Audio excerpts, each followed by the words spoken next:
Right, hello guys. Here we are. Peter Tucker, Scottish Running Podcast, episode 15.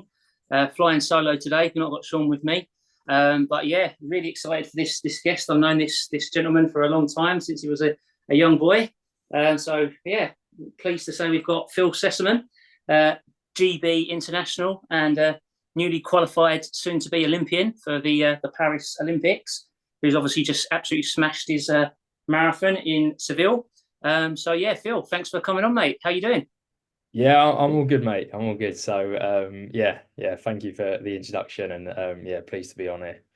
Brilliant. Thanks a lot, mate. Yeah, obviously, I should say just obviously a few accolades. Euro cross country GB representative. It's done the Euro indoors and also represented GB over the marathon. So yeah, some impressive things there. And I think we obviously just had a quick chat before we came on air. Just there, a couple of I think British indoor silver medals over the 3,000, and then what was it? The as a an under 15, was it fourth in the national cross? Is that right? Yeah, that was probably my best result from kind of my junior years. Never made any junior teams. Didn't kind of get to go to SIAB or anything like that. Uh, Okay, but yeah, quite pleasing. Did have a fourth at the national cross in 2008. brilliant. Yeah, no, we'll come on to that because yeah, that's some of the things we'll talk about. Obviously, yeah, you've been running for a number of years, and I've seen you coming through the junior ranks, and it's fair to say we're on slightly different trajectories. Your progression has somewhat gone like that, and it's really impressive. Obviously, to see the hard work, the dedication, and now you're reaping the rewards. So yeah, great. I'll tell you what we'll do. I'll just kick off then with the sort of standard format as I mentioned. It's just a little kind of 10 question, or I say quick fire round, but it's never normally a quick fire round. It always goes on a little bit, but I'll just get so we get to know a little bit more about you. Let me just find out here. So yeah, number one, just to start off within, and I think we might have already covered this answer already, but I'd like to know your best achievement or your proudest PB. Yeah, it's got to be my 2:08:04 at the Seville Yeah, Marathon just kind of a month ago, and that's kind of what got me qualified for the Olympics. And yeah. yeah, I think that's definitely my proudest moment in running for sure. Brilliant, brilliant. Sorry for any background noise there, but my wife's just come in the door with our 8-month-old, and I don't know if you can hear that, but I think she's basically just saying, "Yeah, outstanding, Phil. What a run!"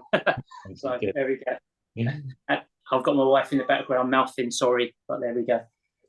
Yes, I have started. Yeah, right. There we go. Question two. Right. Favorite male athlete. Oh, um,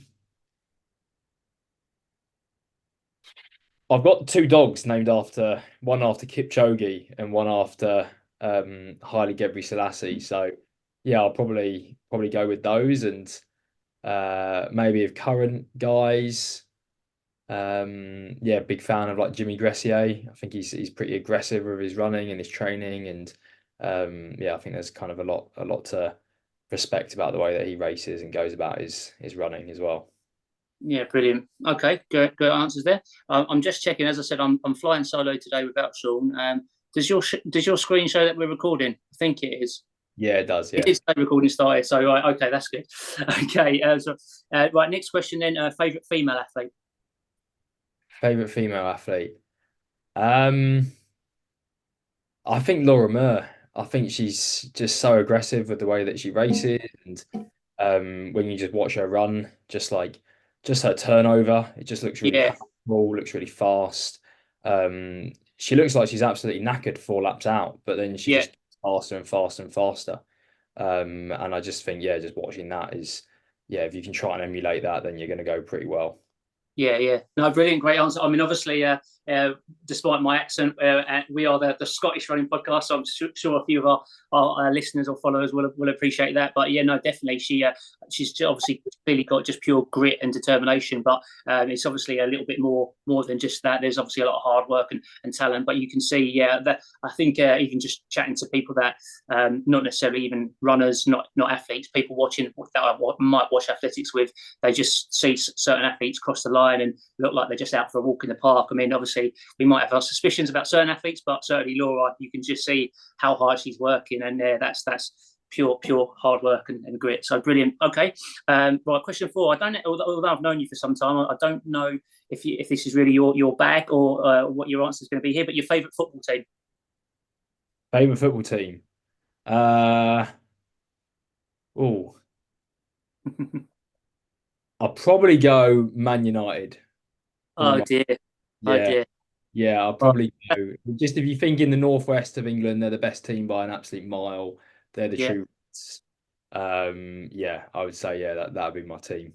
Oh, that's disappointing. I was obviously being a Liverpool fan. I was hoping you might have even now gone now, considering your ties there now. I was hoping you might have even gone Leeds or something. I could take Leeds, but United, I'm not now. I'm not having that. But okay, fair enough. Question 5. Favorite movie? Favorite movie? I watched June Part Two last Friday, All and right. that was great. Yeah, really good. So yeah, I'll go with that for the moment. Cool. Okay. Yeah, good shout. I've obviously seen a few posts and people talking about that. I've not seen the first one, so don't really know much about it. So that's on my to watch list. So there we go. And while I'm not doing as much running as I'd like at the moment, should be able to catch up on that. Okay. Question 6. Most interesting person you've met through running, other than myself. Uh, I would say Michael Salter in Leeds. Right. He has finished second at the under 23 British champs. He's ran Okay. 150 flat, 344. And it's just fascinating seeing the way that he can be on running, off running, on running, off Right. running. Every kind of couple of weeks is target in the space of one run. He could be you do a comeback at 800, then be a 1500-meter runner. At some point, he'll say, "I need to just focus on getting the mileage in for 10K," and you Yeah. can Yeah. convince him to kind of target the marathon in that same run as well. So, yeah, it's just absolutely fascinating. I love that. I don't know him myself. He sounds like a character. So obviously, I know a couple of Leeds AC boys who I've met just through running, really.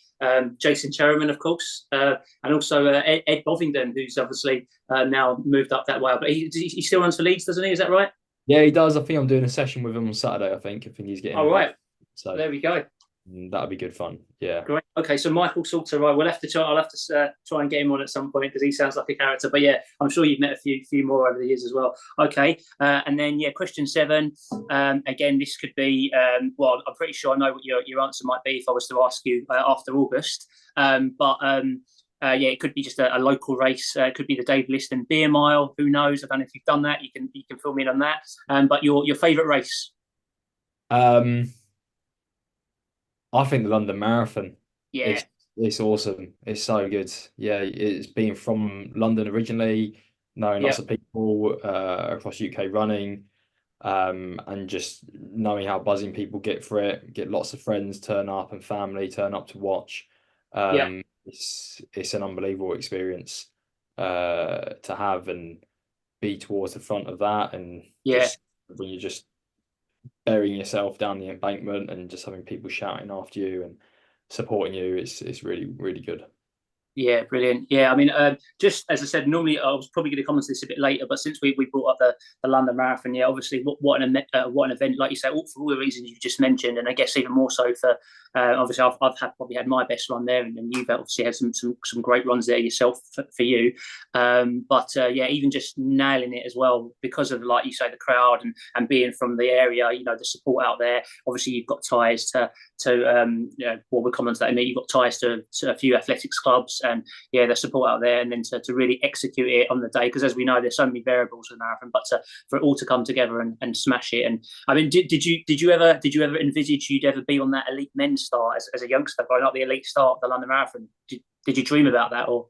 No, not really. I never really thought I was going to be a marathon runner until a few years ago. Right. I've always thought that, oh, at some point I'll just do that when my track days are done and Yeah, yeah, yeah, 10K, I've got as much out of myself as I could with those distances. But I ended up okay, going a little bit sooner than that and having like my best running at the marathon distance. yeah, Uh, so yeah, it wasn't really on my my radar really. I used to enjoy going to watch it and things, but it yeah, wasn't really this thing that was kind of always pulling me to do it. yeah. Since doing it, yeah, there's no better experience I've had in running. Great. Okay. And yeah, just again, just on that same sort of question, then on that note, something I was going to come on to later, but we may as well.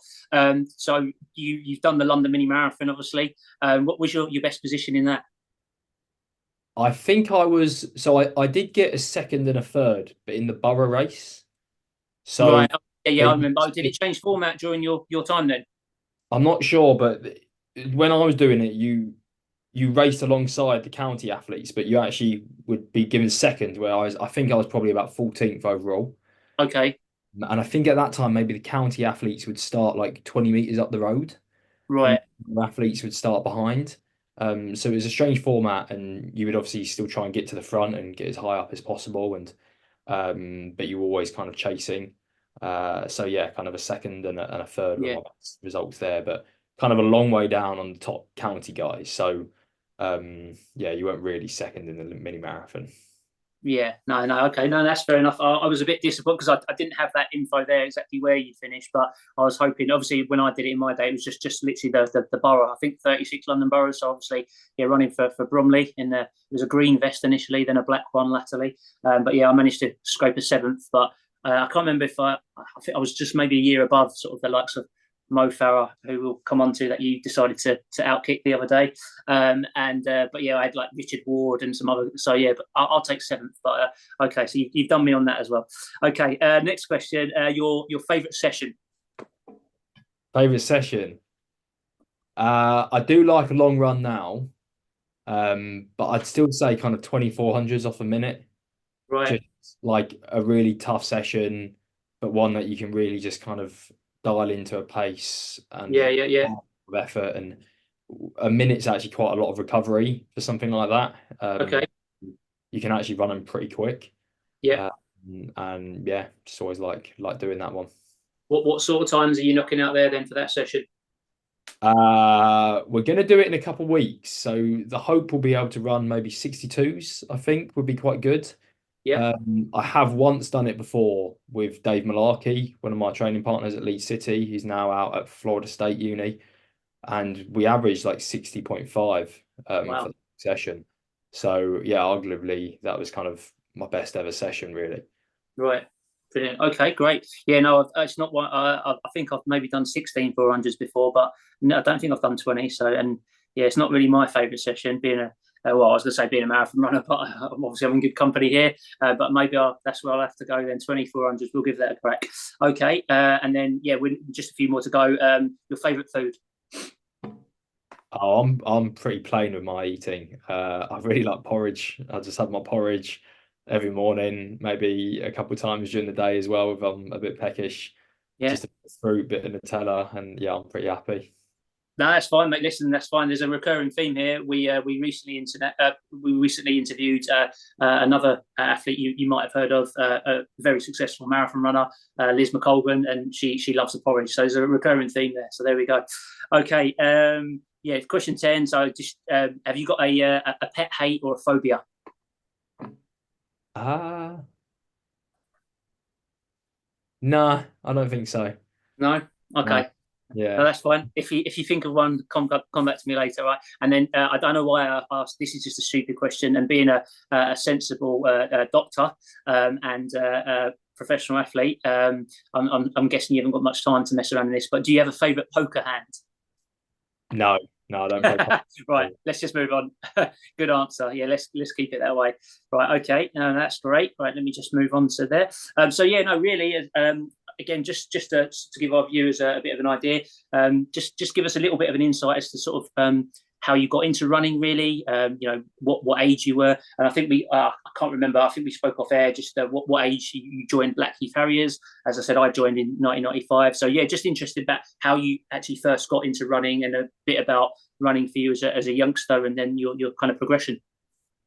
So I started probably did my first cross country race when I was in year four, which would be like 9 years old. In the borough of Bromley, that borough of London that I was from, Bromley, they used to have a primary schools cross country championship. So I did that race, and at that time, my brother and I were doing quite a lot of swimming. My brother is a haemophiliac, so his blood doesn't clot. So we were Right. doing a lot of kind of non-weight bearing exercise. We were pushed towards swimming as a family, and we did that and developed quite a good aerobic capacity at the time for our ages. And I jumped into this cross country race, and there was two a year. The first one I was 12th. The second one later in the year I managed to win, and I was pretty keen on kind of pushing the running on at that point.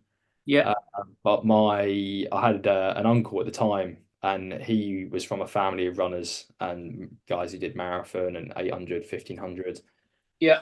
Very much was like, well, you're really young, just wait until you're in secondary school to kind of start going to an athletic club. And I was kind of, yeah, that kind of makes sense. And did this cross country race again twice a year, kind of year 5 and year 6, and went pretty well. And kind of literally waited until I started secondary school and like that first day and that first week, and was like, all right, let's go down to Blackheath and Bromley Harriers at Norman Park. And that's kind of how I kind of started. Um, Obviously a few races already under the belt, and turned up there with some decent results. And I'm sorry, Phil. What year was that? Sorry, just so two that thousand. would be 2004, I think. Right. Um, Okay. Yeah. Up to Blackheath and Bromley, and at that time, Gordon Cooper was the coach for a lot of the youngest athletes, and Yeah. uh, had athletes like yourself, some senior athletes, and some kind of older junior athletes. Yeah. Group of those, and then he also was taking on some under 13s, some 12-year-olds, which was quite an interesting mix. And we were quite fortunate that there was quite a few of us came down at the same point, and we all kind of got involved together, and it was like a really nice environment, kind of training together and going on these race trips, and really getting involved and getting competitive with each other, and really enjoying the sport for a few years. Brilliant. No, yeah, great. Okay, yeah. As I said, so I obviously joined Blackheath in '95, but yeah, I was training with being coached by Gordon, and he's obviously his main kind of athlete really at the time. He was a very good sort of track runner. I think he maybe won the South of England sort of 1500 meter champs, Jamie Atkinson. So you'll remember Jamie. So yeah, me and him had a few kind of head to heads. He was obviously a lot faster than me and good over on the track stuff. And then we ended up, sort of locking horns over the marathon distance, and the rest was history there. But no, yeah, great guy, Gordon. Obviously, as I said, we were just chatting there. I thought you were with a different coach before. I didn't realise it was Gordon that was your initial coach. So I think, refresh my memory, because obviously we were different age groups, but I think some of the other guys that you were sort of training with. So we had obviously a young chap, Ross Braden, who a few of our listeners might know. He's not a bad marathon runner. And then some of the other guys, a couple of names I'm just going to rattle off that I can remember anyway. Will Ruiz, I think. I don't know if Richard Davies, do you remember Richard? He was part of that. Yeah. And then who else have we got there? Obviously, myself, Jamie, and a few of those guys. So, yeah, how did you find? Like you said, it was a mix of guys. I remember doing some sort of Knoll Park hill sessions. It's just fun memories for me. How about yourself? Yeah, it was brilliant. Loved it. Absolutely loved it. Used to train, wanted good results, got some all right results, got some bad results. Just really enjoyed kind of that social aspect of being with the guys. I was doing a lot of swimming at the time still. So Right. I was doing that. The running was going well. And every time I kind of decided to take the running more seriously and eased off the swimming, the running would go worse. Right. Training volumes were so much lower than the swimming training volumes. So I'd go back into the swimming again, do a bit more of that, and the running would go well again. And Yeah. that was kind of the cycle through those kind of junior years. Yeah. Uh, yeah, really enjoyed training in that group. And I think the big thing for me at that time was just seeing kind of the passion and enjoyment that people had for the sport. Yeah. Like a big thing, like for me, like Gordon lived down in kind of Tunbridge, I think, at that time, and Yeah. he'd be driving up to Bromley every single Tuesday and Thursday, Mm-hmm. and then he'd be putting on sessions on the Saturdays, and then in the summer, if I needed to go to Watford, he would take me to Watford. He would pick me up from Norman Park. My mum would drop me off there, and he would Yeah. take me to Watford. And there was one time he got Jamie Atkinson to pace me on a 3K on a Wednesday evening. Yeah. Uh, and that was a massive thing because uh, it wasn't that popular for under 15s to run 3,000 meter races. But we kind of saw like an opportunity to run the quickest time in the UK that year, and got Jamie on board to pace me, and yeah, went all the way there. And finished probably 19th, 20th in the race, but ran the quickest time in the UK that year for the 3000 as an What under. was that for? It was 9:19. Right. So it wasn't, it was a weak year because I Yeah. think the following year, guys under 15s ran kind of 8:59, 9:03, 9:10. But yeah, you got to take your shots. And 100%. so that was a big thing for me, kind of just let me know that one, there's people in this sport who are just massive, passionate Yeah. fans of the sport and want to help, and they're not doing it for themselves. They're just doing Yeah. it. They want to help others, and also kind of knowing that, oh, I've got some talent, like I'm quite good at this. Yeah. Yeah, talent kind of doesn't go away. Yeah, brilliant. No, that's great. Yeah, 100%. I mean, obviously, I've probably known Gordon a little bit longer than you. Mainly, well, also because I'm not sure if it was different eras, but you may have met him. But obviously, I used to race in my younger years as a junior. I used to race against his son Lee Cooper, who was a very good runner. And he used to more often not get the better of me, better of me. But then I can remember beating him in the Club 5 sort of cross country to win that as a junior for me. So that was like a moment for me. And yeah, so like it's obviously you see like guys like Gordon, obviously initially involved with the club through his son running, and then obviously doing what he does. So it's definitely something that I've done a little bit. I say I haven't done my coaching qualifications, but I've set a few marathon schedules that people have asked me to. And then yeah, certainly something later on. Obviously I've just got a young daughter now, so hopefully she gets into the running, or maybe something that pays a bit better than athletics. But yeah, I certainly see something, trying to give something back to the sport is something I'd like to do. But yeah, no, brilliant. And then obviously, yeah, you then under the guidance of Dave Liston, I think for a little bit, who was obviously again a really important guy down at Blackheath, a great coach. Because when I was a youngster, really, I mean, Gordon. I don't think although Gordon's son Lee ran initially, the kind of two main guys there were sort of, because Gordon did a bit of coaching at Sevenoaks AC, as I'm sure you'll know, but you mainly had Andy Frankish and Dave Liston. They were the two kind of head-to-heads, and you had like sort of Michael Skinner with Andy Frankish, and then you had some other guys, Ant Draper with Dave Liston, and there was a real good competitiveness between the two groups. So yeah, again, tell me a little bit about your time under Dave, how that went, and yeah, your sort of progression. Yeah, that was great. That was kind of, we're at this point with Gordon where we kind of felt that I was the strongest out of the guys my age, and I wasn't able to run with the guys who were 10 years older than me. So there was another group down there of kind of slightly older athletes with some good runners in there, like Steve Cavey and Yeah, some others. And it was a case of, well, actually, this is the good way to kind of progress as an athlete. And Gordon actually stayed coaching me for a little while I trained in that group, and then at some point he kind of said that actually there's a bit of a conflict here, and right. and stuff. So yeah, I moved over to Dave, and really enjoyed that, and trained well, and had some success, and had some injuries as well, which was pretty tough. Right. Uh, so I remember the first year where kind of actually had a good cross country season, and came out in under 17s, and ran a PB kind of 4:08 1500, kind of 10-second PB in the junior league, just first race of the season. Yeah. Oh, I could really push on this season, and didn't run then for another year, just with kind Yeah. of and knee issues. So I think yeah, Dave was brilliant at that time in kind of helping me navigate kind of those kind of middle and later teenage years where you're getting pulled lots of different directions, social life, Yeah. academic, running, how much you really want to do it, and Yeah.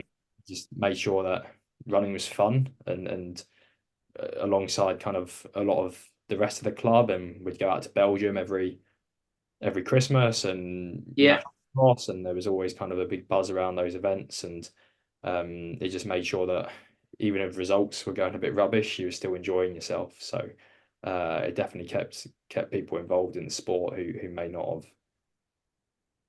Yeah. Great. Okay.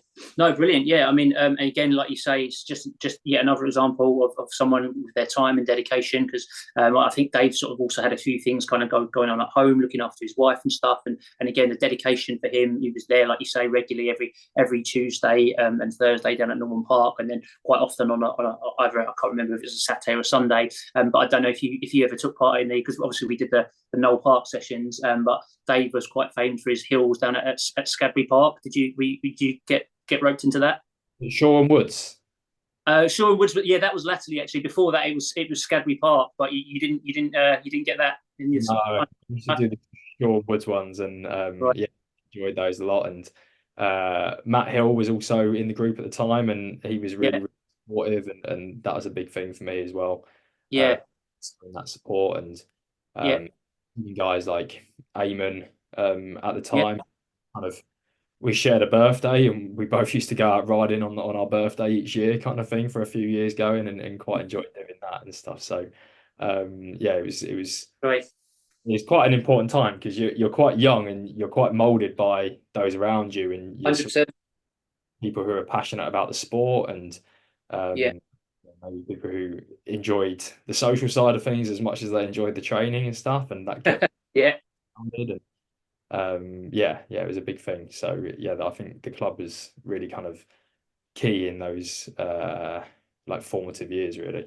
Great. Okay. And yeah, so just to sort of jump on a bit. Obviously, you have to bear with me. I've got a few notes here, but I'll try and it might sort of jump forward and back a little bit throughout the years. But obviously, so yeah, you were training with Dave, and then I know you obviously went to Kent AC. I think you, correct me if I'm wrong, were you second claim with Kent AC initially, stayed with Blackheath, and then you were getting coached by Ken Pike. Again, Ken Pike is a great character. He's a real character within the sport. I've never been, obviously I've been coached by both of those gentlemen we've mentioned. I've not been coached by Ken. I was actually looking to try and get on board at some point because I was just watching at the group he had down there. It was obviously ridiculous, and there's been various cycles of athletes coming and going, but either way, he just seems to be producing some real talent. Obviously, guys like I think Jermaine Mays at one point, Russell Bentley, who obviously was with Blackheath and then to Kent AC. Even our mutual friend, who's actually got a question. Yeah, I should say I've asked a few people. I said I'd be speaking to you today, and one or two have come back with a few questions.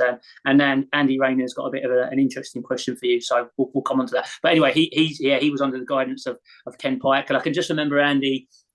He always used to impersonate Ken because he would tell me he'd be doing this session and Ken Pike would just be there in the background wallowing out. That's right, Andrew. 5:15s, Andrew. Just maintaining that pace, and that was just quite a comfortable sort of pace when.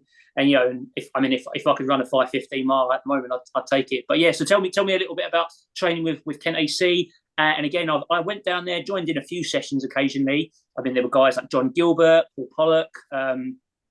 Some of the Tunbridge guys, I think, came over there as well. And Chudley's, is that a thing? Tell me a bit about Kent AC training.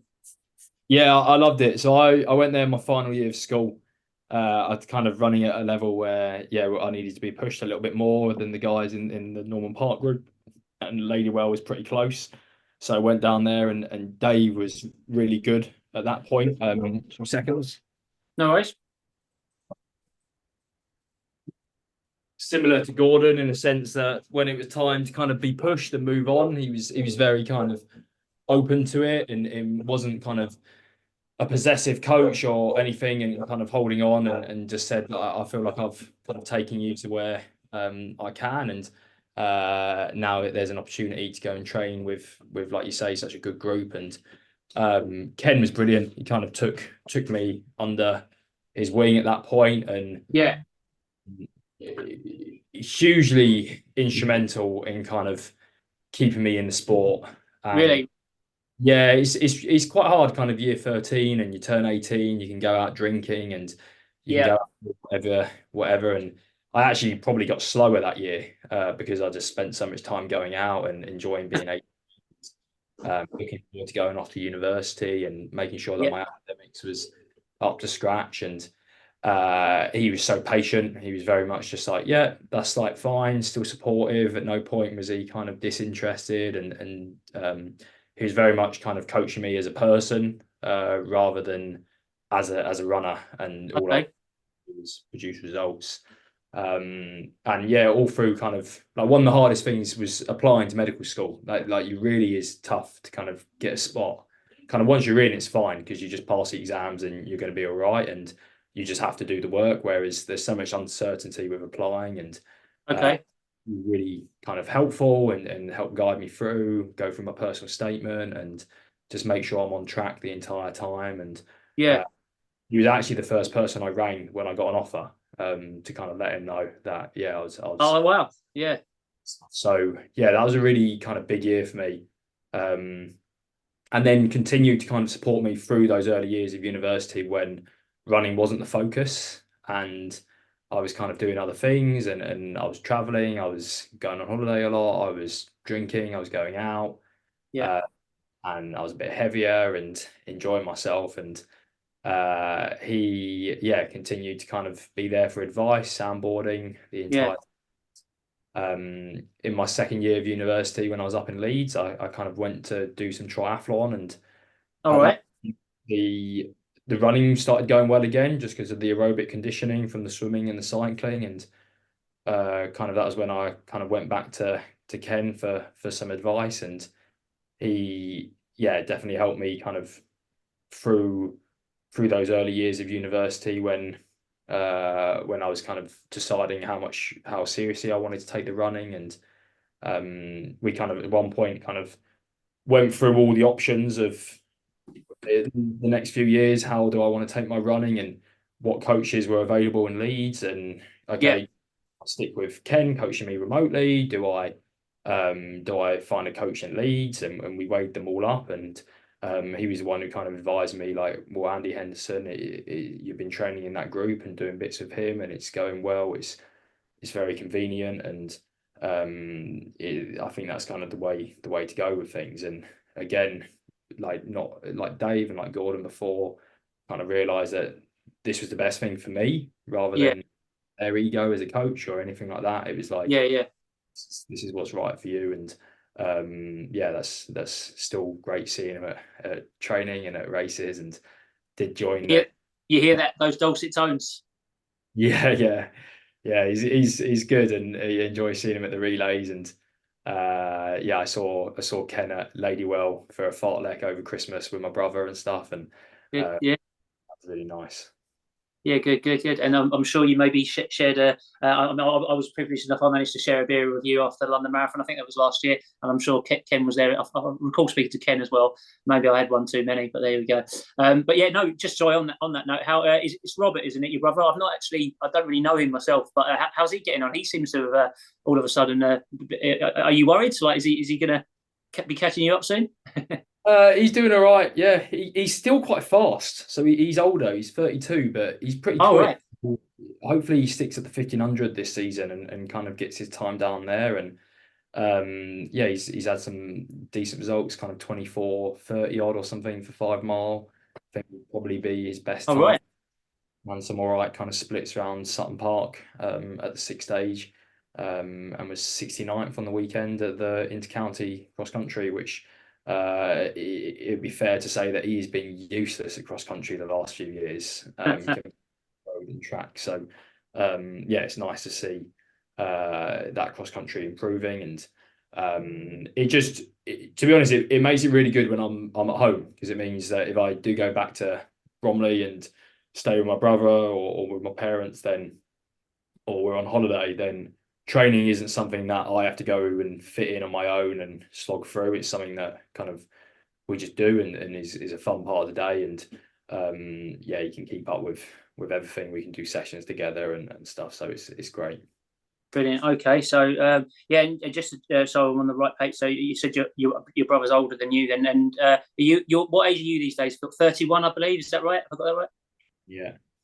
31. So okay, so you got a few. You're just a young pup, obviously, but will you be looking forward to I don't know. Some people embrace. I mean, the vet 35 category. There's always a bit of banter about whether that's, or sort of a bit of debate, should I say, or whether that should be a category or not. Obviously, a lot of people say it shouldn't really kick into your 40, but having obviously been through that age group myself, I definitely think it's a good motivation, good needed. But will you be looking to take on the vet scene? Do you think it's a few years away yet? But what do you think about that? So they're fairly sure. Like the things I hear is that Kipchoge is pretty old, and that he's like well into his 40s kind of Yeah, thing. yeah, And then Tadessa Abraham ran 2:05:01 last weekend, got the course record at Barcelona for the win. wow. And the kind of official age is that he's 41. Um, but again, there's some rumors that he's actually a few years older than that. So if there's guys running that at kind of 42, 43, 44, however old they are, Yeah. uh, then I don't think there should be an age category until these guys just cannot keep doing it, kind of thing. Vet 35, definitely not. Vet 40, still debating whether that's a worthwhile category. Okay, I'm going to be running for years, so good. I expect when I'm done, kind of at the elite end of the sport, and I can't make teams anymore, then yeah, I probably will be the guy who's turning up every year to the London Marathon and trying to win my age category. Yeah, there will be some Yeah, to the vet rankings at that point. fair enough. No, yeah, that's good to hear. Okay, so just moving on a little bit, and then yeah. Well, firstly, sorry, it's really obviously interesting to hear about the coaches. Obviously, it's clear from you talking about them how fond you are of your time training with those guys and what they and the appreciation you've got for what they've done for you, and they've all obviously had a little bit part of the jigsaw and molded you into the athlete you are. And it's good to hear just how instrumental Ken was as well with helping you with lots of other things as well as just the running. So yeah, I'm not going to ask you who was the most like sort of instrumental or anything like that, but it's good to hear that they've all helped you. And then obviously, yeah, so moving on to Andrew Henderson, he's your coach at the moment. I'll be honest, I don't obviously I've heard of him. I know he's got some good athletes. I don't know too much about him myself, but and you've been with him since around, is it 2015? Is that right? So tell me a bit about that setup, how that's working. Yeah, around then, I think I came up to Leeds in 2011, probably 2012 was when I first started training in Andy Henderson's group at points when I was doing the triathlon training, and there was a bit of a mix and crossover there. And then, yeah, kind of a year or two after that, kind of moved over from Ken officially, but was getting some advice from Andy before that and training in his group. But that's been brilliant. Kind of, I feel like we've both grown as an athlete and a coach at the same time, and both kind of made lots of big steps, kind of alongside each other in this sport. And yeah, he's got a lot of skills with his knowledge and his understanding of training, but mainly kind of his understanding of people and knowing the right times to push an athlete psychologically, and the right times to kind of just temper them down a bit. And I think that's kind of a big art skill on the side of coaching, that there's an art to it. And yeah, I think that he's kind of got that dialed down really well. Obviously, a lot of people have seen how well you're doing, and obviously qualified for the Olympics, which obviously we're going to hear a little bit about in a moment. But just tell us a little bit. So, am I right in saying so? We spoke off air. You're not actually practicing as a doctor at the moment, and obviously you mentioned about just how hard and tough it was to get that spot. So that's obviously amazing that you've managed to do all of that, and then get to the level you are and qualify for the Olympics. But it's 5 years doctor training, and then I think you mentioned you then do a couple of years which you did part time in your foundation training. So tell me a little bit about that and how tough that's been, sort of, and how that's affected your running, that sort of thing. Yeah, so it was difficult at times, and the exam periods were really tough, and probably my academics suffered a little bit with Okay. running at the time, and I wasn't one of the top students in the year. And I was also very passionate about the running, and I think maybe that took away a little bit of passion for the medical side of things. Okay. But yeah, once I started working in 2017, I enjoyed working as a junior doctor on the wards and in A&E, and yeah, I did that for a number of years, and I was always able to do it part time, fortunately, and that allowed me to really focus on the running and see that progress. And it was only after I finished my foundation year two. Those foundation year one and foundation year two took me 3.5 years because of doing it 60%. That Yeah. helped to reduce my shifts even more, and just work as kind of locum ad hoc shifts quite infrequently in A&E, and did that alongside kind of the marathoning for quite a while. and enjoyed doing that and keeping my hand in. But around kind of September time last year, kind of just felt that I was a little bit behind on a few things with kind of keeping up to date with like medical appraisals and revalidation that you have to do to keep your license. Okay. I thought I could really kind of nail it and get it back quite fine, but I really wanted to go all in on that Olympic qualifying attempt in Valencia in December, and I just decided at that point that actually this is kind of the test, this is the exercise and being all in, and decided at that point to give up my license. So yeah, no longer practicing. Right. So it is an option to go back to it. It'd be quite an arduous task to do so, but it's something that I could do if things all go Pete Tong at some point. And yeah, at the moment I don't kind of intend to do that, but we'll see. Yeah. No, brilliant. Fair. Thanks for answering. And you probably obviously answered a few questions in there that we would have come on to, but no, that's really good to hear. But yeah, I mean, obviously, amazing that you kind of. So what point was that? Sorry, did you say when did you make that decision to kind of to go for the fully onto the running? It was September last year. Just right, so pretty recently then. Yeah. Yeah, pretty recently. I was definitely kind of more and more all in on the running and doing less and less shifts kind of the 18 months before that. But Yeah. final kind of one where I decided actually let's just remove that and that distraction and just go all in. Yeah, I'll be honest, Phil. I'm a little bit disappointed because it's taken me about 3 weeks to get an appointment at my doctor's as it is. So waiting lists are just going through the roof, and you're not really helping much on that. No, just messing around, mate. But no, that's brilliant. Obviously, best of luck. Quite a few people have obviously are really intrigued about just how you managed to do it. I mean, it's pretty. Obviously, you're an impressive guy, but it's impressive to be able to have done that and achieve what you have. I'm just looking at a couple of points here. I'll just read this sort of verbatim. But yeah, somebody was basically asking me about obviously, yeah, literally just what you said there, putting your medical career on hold is obviously sort of a massive decision. I mean, you've obviously, as you just said, you've only kind of recently just done that and put all your kind of eggs in the running basket. As you said, you can always go back to your sort of medical profession if you need to. So do you kind of like feel like you've made the right call? And even in that short time, I guess, since doing that, do you kind of feel like, yeah, you've made kind of the right decision basically? Yeah, I mean, it was the right decision immediately. There was that worry immediately of, oh, what have I done? And is this the Yeah. right for me? And there was this worry that, yeah, I would regret it at some point. But honestly, immediately I just felt this like stress relief, and I just felt like things were good.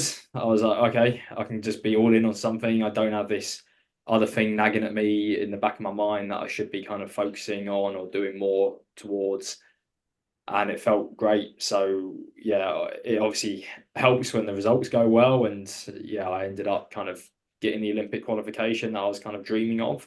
Yeah. Should hopefully set me up for kind of a fair few more years on the professional end of this sport. Yeah. Yeah, it definitely was for me. Just yeah, it was just a weight off the shoulders, and Okay. yeah. No, brilliant. Cheers for that, Phil. So obviously, yeah, so full-time athlete. Again, we're just building up our kind of subscribers and followers over various platforms, but we should probably even give some of your sponsors a little shout. So again, correct me if I'm wrong. So I think you've got Adidas helping you out, and then I do see that you're often dishing out a little bit of hand cream here and there. So is it the Man Cave? Is that right? Yeah, just tell us a little bit about how that works. Also, sorry, just on that note, I'm interested myself as well because a mutual sort of friend of ours and club mate, Scott Overall, has obviously been to the Olympics. He's smashed the marathon, and he was getting a little bit of support from the London Marathon. So I don't know if you've had any of those kind of conversations. Tell me a little bit about the setup, how it's all working. Yeah, so Adidas is my biggest supporter. So they're my kit sponsor, and they provide me with a retainer as well, and then bonus structure. Man Cave been brilliant. They were on board before Adidas even came on board. They were supporting me financially and All right. lots of products as well. And they're great. They've kind of understood kind of what my goals are and the stresses of kind of deliverables and social media, and they're very much like athlete first rather than brand ambassador first, which has been really appreciated. And they're a great company that I really enjoy kind of representing. Koros is a watch sponsor as well, Yeah, and they have a bit of a bonus structure and also a retainer each year as well. So yeah, these companies have all been really helpful and allowing me to be kind of full time and remove that kind of financial stresses. And then the big one, kind of London Marathon, there was some support a few okay. years ago with this, and they were kind of supporting the level below people on funding. But I think they kind of stopped that and put that more into kind of England athletics, and allowed the funding to go through that way. But indirectly or directly, I benefit hugely from London Marathon support through the Leeds Talent Hub. So they're kind of supporting with their other stakeholders, England Athletics and British Athletics and Leeds Yeah, Beckett University, kind of this elite athlete environment. So I've physios paid for, S&C coach, psychology, physiology, nutritionist, and then my coach also gets paid as well.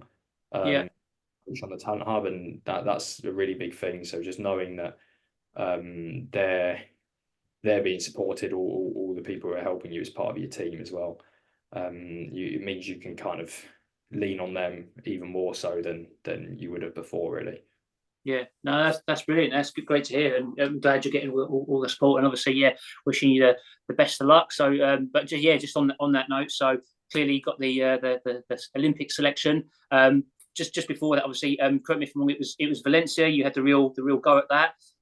Again, you must have been, I guess, you tell me, but I would imagine it was sort of bittersweet because an amazing run, like smashed it, PB 208, narrowly missing out on the qualification. So talk me through that, and then your mindset. At what point, obviously, you had the conversation with your coach, decided where you were going to go. You're going to have this crack at Seville, which was obviously not too far away. So it's almost like straight back onto the training. But anyway, obviously, yeah, reaping the rewards. Future, soon to be, Phil Sesemann, Paris 2024 Olympian. How does that sound? And they said, tell me about from sort of Valencia through to Seville. Yeah, it was pretty good. Yeah, pretty pleased with that. I had a good run at London Marathon last year and kind of running 2:10:23 on that course, and Yeah, like the training had gone well beforehand. I was a little bit disappointed to miss the World Championship qualifying time of 2:9:40, and knowing that I probably would have got an invite from World Athletics, but British Athletics wouldn't kind of accept those invites. But I yeah, remember kind of coming down to the track a few weeks later and Emil kind of saying like, well, you'll probably end up going Olympics now. And because you aren't going world champs, he was like, if you'd ran the time like 2:9:39 and ended up going to the world champs, then actually you're not really leaving yourself enough time to then make the necessary improvements and jump in fitness to run 2:08:10 over the winter. mm-hmm. Uh, because you're not going to be racing a marathon this summer, you can focus on the shorter stuff and then really hit it this winter. And actually, you're probably going to end up going to the Olympics. And that was when I first kind of realised that, oh yeah, I probably could run. And it doesn't seem like, obviously it's a lot quicker than I've ever gone through in a marathon before, and then I'd have to hold it as well a lot better than I've ever done. But I saw the training that I was doing, and I felt I could give it a good crack, and Yeah, had some fairly lackluster results over the summer, but the training was definitely progressing, and okay, definitely see myself improving. And went into Valencia in December with some great training under my belt, and really thought I was ready to actually run the time there, and didn't. So it was a bit gutting. I did have some kind of cramping issues, and not quite sure exactly what caused those, and what I could do to kind of rectify them. But cardiovascularly felt like things were pretty close to being ready to run that time, and it was always like a plan B. I already had my entry for Seville in, just knowing that all right, I was trying to run 2:08:10 and my PB was 2:10:23. So even on a perfect day, it's a massive jump. And yeah, sometimes I do believe you kind of can't have it all at once, and you do have to just kind of do these jumps in stages, even if the training and the body suggests that you probably could make these jumps. I think kind of to actually see it in a race performance just takes a bit of time and takes a Yeah. few times. So yeah, it was kind of get back out to Kenya, get straight back on the training. I didn't really get to kind of Valencia in December feeling like I was spent. I didn't feel like I needed a break. Right. So once I kind of had recovered, we kind of got back into the training straight away and went out to Kenya and just flogged myself for a month and worked as hard as I've ever worked, and Yeah. came back and didn't didn't kind of come back. I came back 2 weeks beforehand to sea level and did the sensible thing this time of not flogging myself at home to kind of prove to myself that I was fit. I Right. just did some good training, but nothing spectacular, and Yeah. kind of believe that okay, I was almost there at Valencia, and now I've got a massive altitude boost from Yeah. Yeah. Kenya, so this is going to be the difference. And yeah, it was. I didn't have the same cramping issues. Not really sure why. We thought about doing a lot more strength and conditioning in the interim between the two races, but actually due to like a back issue and then being really tired one week, I actually didn't do any S&C for 5 weeks before Seville. So Right. yeah, for whatever reason, I didn't get any cramping in that race, and yeah, managed to just dip under the time. Brilliant. Yeah, no, that's great. So yeah, that's obviously amazing to hear. By the way, I could be here all day on some of the questions that I just want to ask you myself as well, as I still class myself as a marathon runner. I've tried to move up to the ultras, and we'll talk about that as well, because I know we've discussed that ourselves as well. But yeah, as I said, lots of questions. But yeah, so just I mean, so I'm guessing after Seville that I guess, correct me if I'm wrong, you almost like a, not that you didn't know it wasn't there before, but almost a light bulb moment, as in it's actually on. Like, I know I've got this. Like, it's there. And yeah, sort of. But like we said, you need all of the, almost like you need the stars to align. I would say, you need to get the right conditions on the day. You need to pace it well, nutrition, anything. You could wake up in the morning with a stomach bug, anything. Like, there's so many variables. So it's brilliant that it all came together. So yeah, absolutely amazing run. And yeah, just check. Just looking at your splits there. I think, correct me if I'm wrong. So was it London last year? I think did you negative split at London last year? And that's obviously you managed to just outkick. Started the year, I believe, by outkicking Jake Whiteman, Scottish athlete, linked to Dartford Harriers, and then yeah, obviously onto the marathon, and then out sprinting Mo Farah. So yeah, tell me a little bit about that.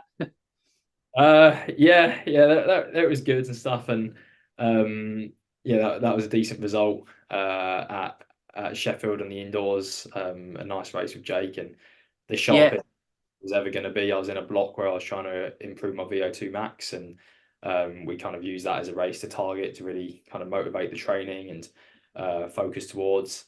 And then yeah, kind of went out to Kenya again and got ready for the London Marathon and had some great training and kind of knew that I'd be able to kind of run around 2:10 or maybe even a little bit quicker. And turned out that 2:10 was going to be what I could run that day. And yeah, yeah, just by chance happened to be kind of finishing just a second or two in front of Mo. So yeah, felt a little bit rough for him that kind of he must have had a pretty hard day out, going out quite quick and yeah, then dying off in the second half a bit. But yeah. obviously it was a nice moment for me.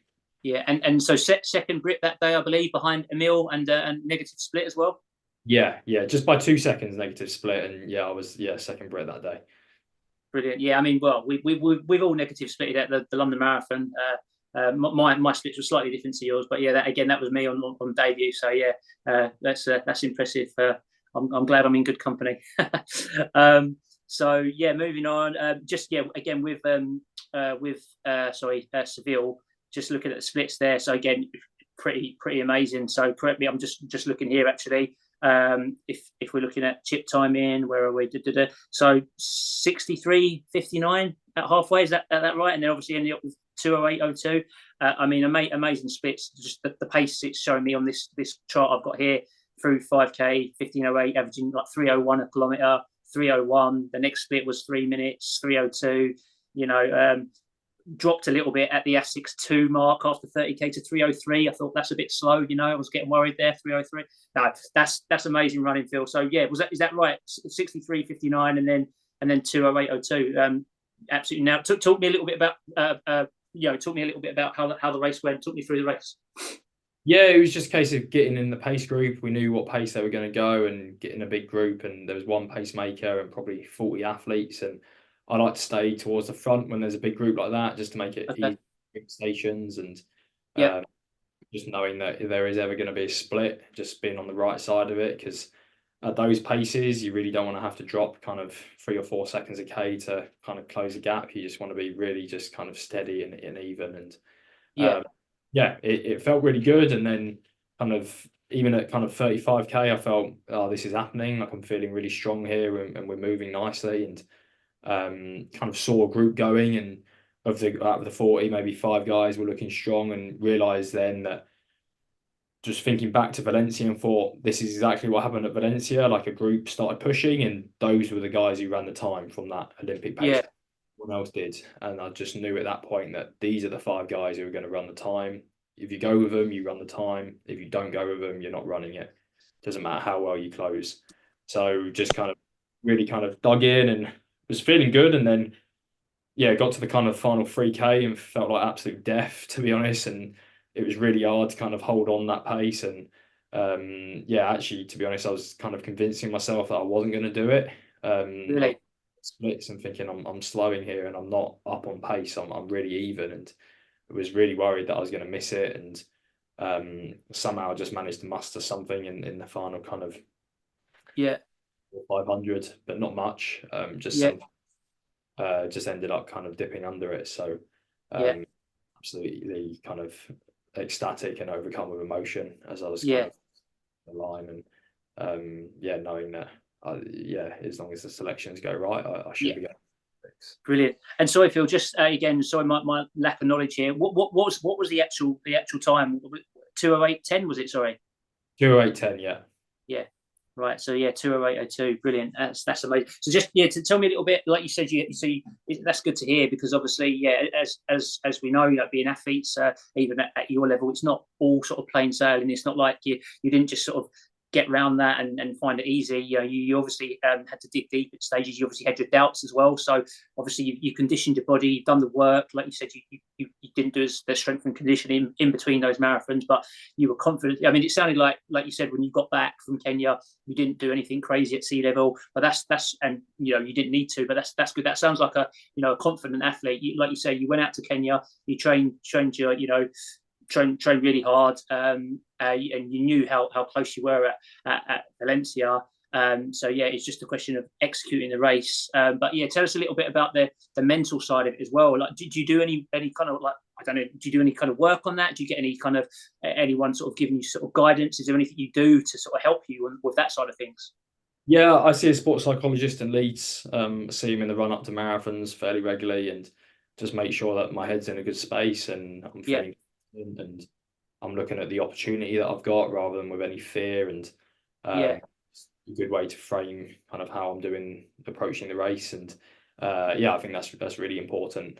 And yeah, I just remember that it is really fun running around these city centre marathons and being yeah, involved. definitely. Just enjoying that and getting involved really.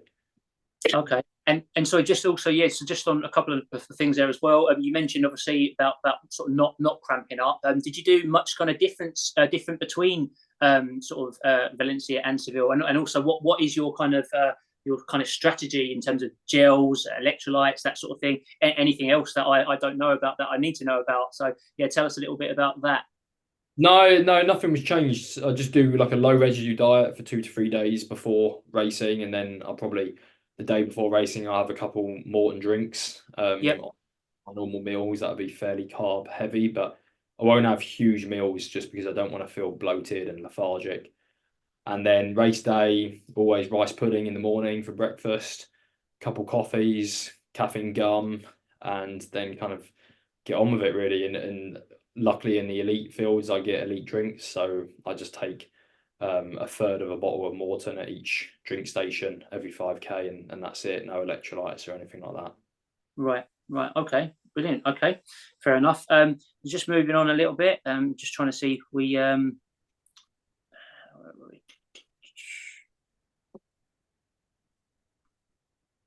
yeah, so again, some of the other questions that people were interested in is just tell us a little bit more about your kind of training in general, like what a typical week looks like, and also just a little bit more about how you find the training camps in Kenya. Yeah, so general training is very periodized depending on what I'm targeting, but when I'm into a marathon block or even kind of 15 weeks out from a marathon, I'm starting to really get the body ready for the marathon training. It's probably on 120 to 130 miles each week. That'll be kind of mainly easy running.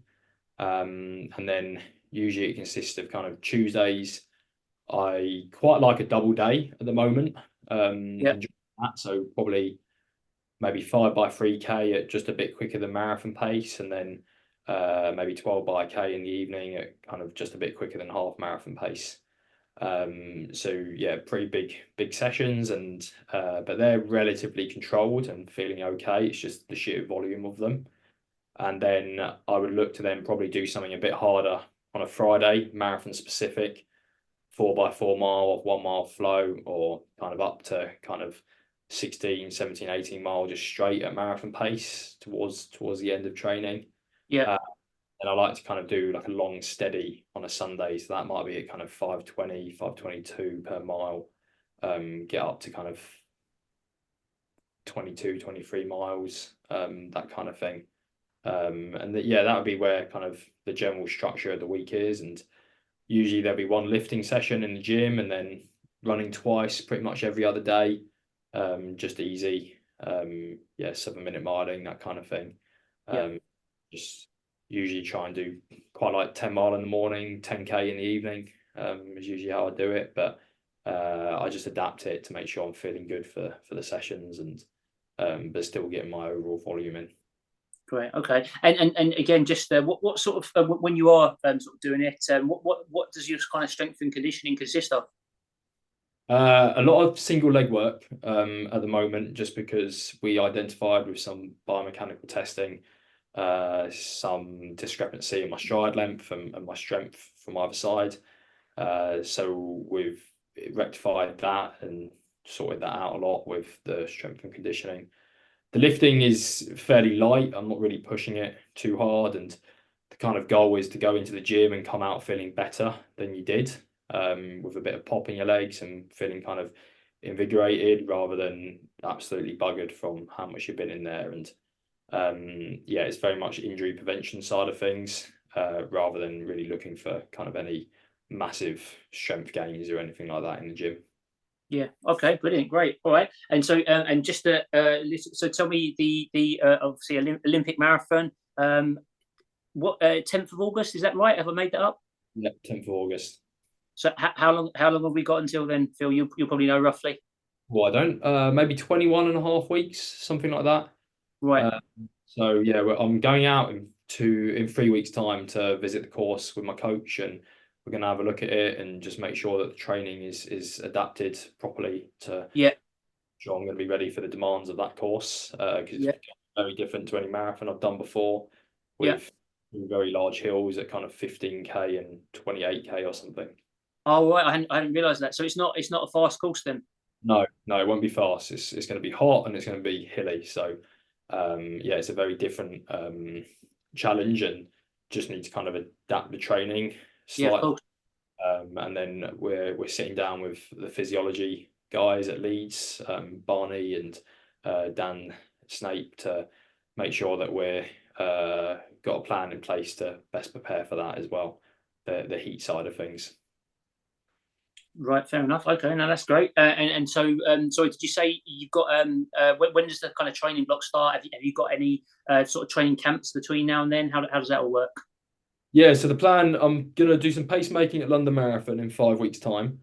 And then after that, I will go straight off to St. Moritz in Switzerland. Yeah. Do some training there, 3.5 weeks, and come back down straight into Highgate. And I'm gonna have a bit of fun.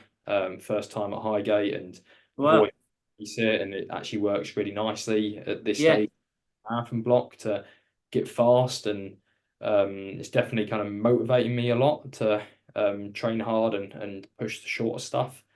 So that's going to be quite exciting. And then I will do some training at home for a bit, and if I get selected for the European half marathon champs and the training is going well, then I will do that in Rome. When's Phil? Sorry. That's on the 9th of June, and then that kind of gives you, I think it's 9 weeks until the Olympic marathon. So then I'll probably go out to the Alps again, get another training camp done, and then work out kind of the best time to drop back in before the Olympics. And yeah, I haven't decided exactly when yet. Right. Okay. Brilliant. And yeah, just in terms of the kind of logistics of it all for the marathon, when do you kind of how long do you arrive sort of in Paris before the race, stuff like that?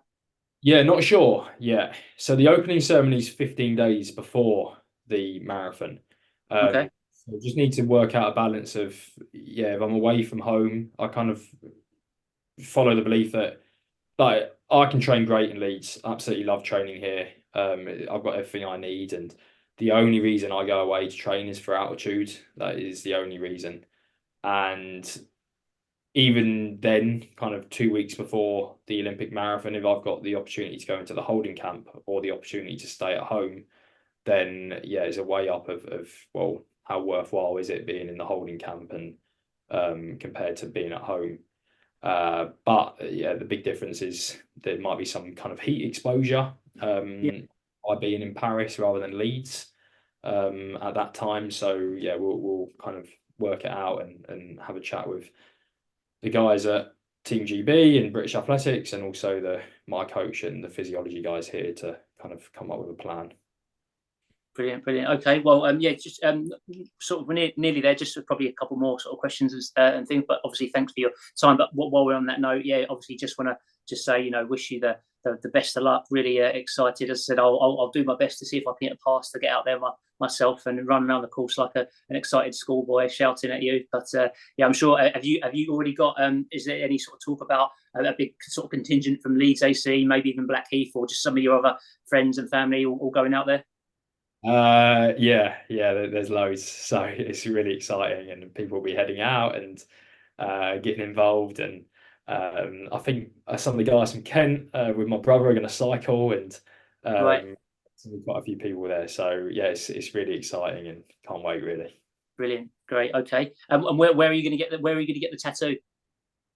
I have yeah, it's deliberating on this. I'm 99% sure I will be getting it. It was kind Okay. of for me, it was like a big motivator for when I was training and when I was racing.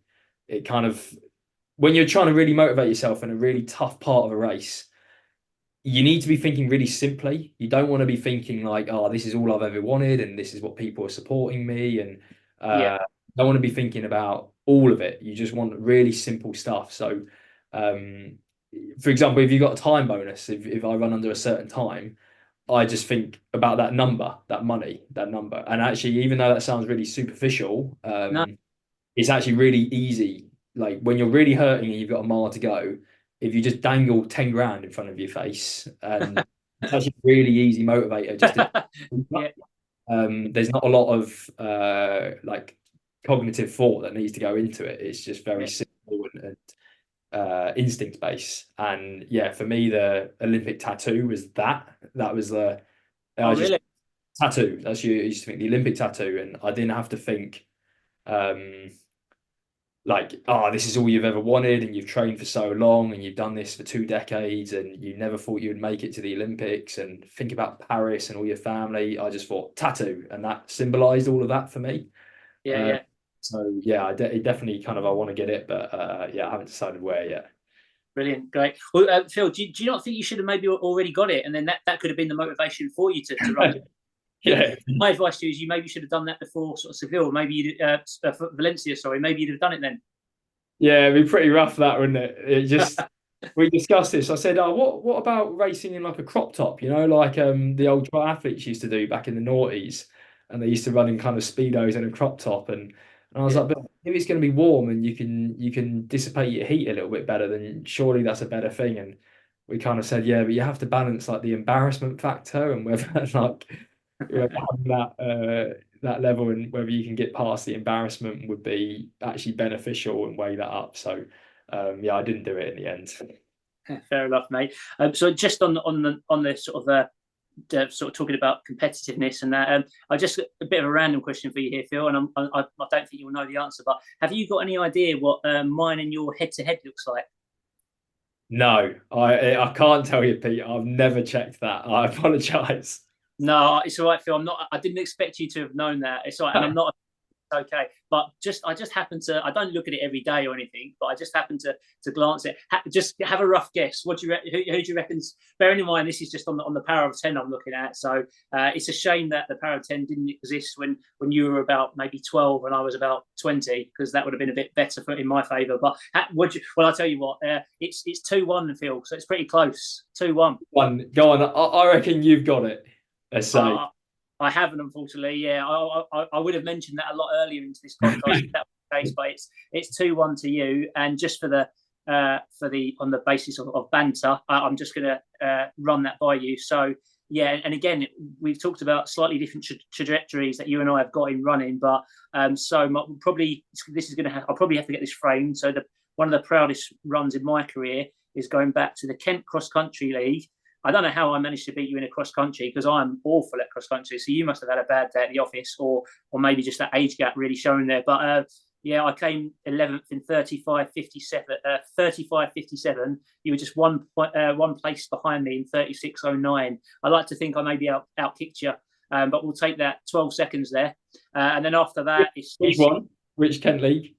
Sorry, Kent League, Tunbridge, Hilly Course as well, Phil. You maybe didn't do your S&C back then. October the 27th, 2012, Tunbridge Kent League.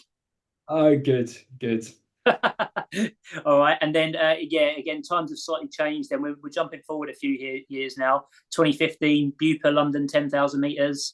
I was 33.05 for 79th, and you were slightly ahead of me there. 30.53 for 29th. So you'd obviously moved on a bit. And then, yeah, the most recent race, according to the Power of 10, was the English National Cross Country, Nottingham, February 2017.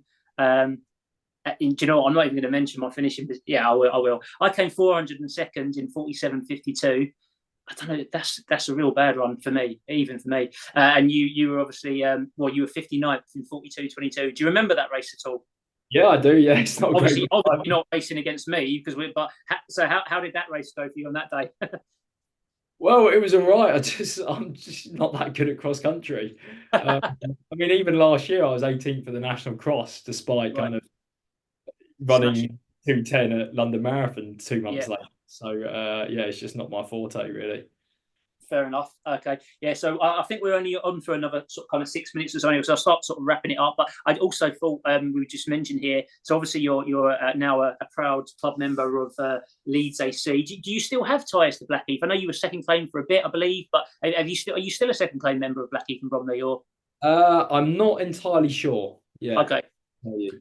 I'm sure. Well, hopefully they've kept you on. They'll have done well if they've got some sort of deal there, or they've got you on a Bosman or something like that. I don't know, mate. Hopefully, if they've managed to keep you, that'd be good. Because the reason I brought that up is, as I think we've discussed this as well, and I'm guessing that was probably a little bit of a motivator for you as you started to move up in distances and looking at times, because we all look at times, even yourself, I'm sure. So yeah, club record, Mark Steinley, 2:09.17. Obviously, you've surpassed that, which is amazing. I mean, just for me as a youngster watching, I happened to be at a training camp in South Africa with the army when Mark was out there, sponsored by Adidas. He was out there training, and I can just remember seeing him walking around, running like 150-mile weeks, walking like he was injured just because of the pure mileage. Yeah, I mean, can you ever see maybe a switch in allegiance for a little bit? Would you like to get your name back in that blue book? I would like to, but I don't think I'd do that. I think I'm a Leeds City member at the moment, and this is where my home is, and yeah, I really enjoy competing for the club up here. So no, that's great. No, that's fair enough, mate. Brilliant. And again, also, it'd be rude not to mention again a friend, a club mate. I'm sure you've sort of had a bit of a rival with him in recent years as well. And Mr. Scott Overall, 2:10.55. That was an amazing run. And obviously, you've now gone on and taken. Have you spoken to Scott much at all? You heard from Scott? Any well wishes for you?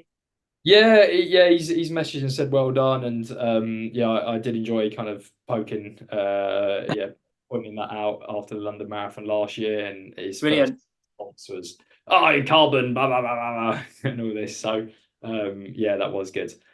Good. But all right, I've got some guys here for a run, so I've got to shoot in a Okay, second. Phil. Brilliant. Yeah, no, well, listen, thanks so much for your time. Just very quickly, very last, I just want to say I was amazed. You did the West Highland Way, I think within a week of doing London last. I know you did it over a few days, but just to finish off, any aspirations to ever actually do that race outright and an ultra in the future? No, it was awful. It was absolutely. I felt my ITBs were buggered on both sides for 5-6 weeks afterwards. I don't think I ran a step in May without pain last Right. year. I will not be doing that again. I will do the ultra scene at some point, maybe Comrades or something like that. Oh wow. Yeah. Yeah, definitely not on the trails. That stuff. Okay. No, No, that's great. I know. You mentioned prior to obviously doing that you were keen to do an ultra. So I'm glad you're still going to do that at some point. So just last thing then, just to finish off. So Rob Sinclair's course record of 13 hours, 41 minutes, and 8 seconds. That's safe for now then. Or hey, for no chance we're getting anywhere near that ever. That is ridiculous. all right, Phil, brilliant. Well, listen, enjoy your run, mate, and it's been a privilege to chat to you. I was trying to speak to you beforehand, and yeah, can't wait to see you smashing that marathon and see where the tattoo is going to be as well. All right, good luck, mate. Cheers, mate. Cheers, Pete. Good to speak Cheers. to you. Take care, mate. Bye bye.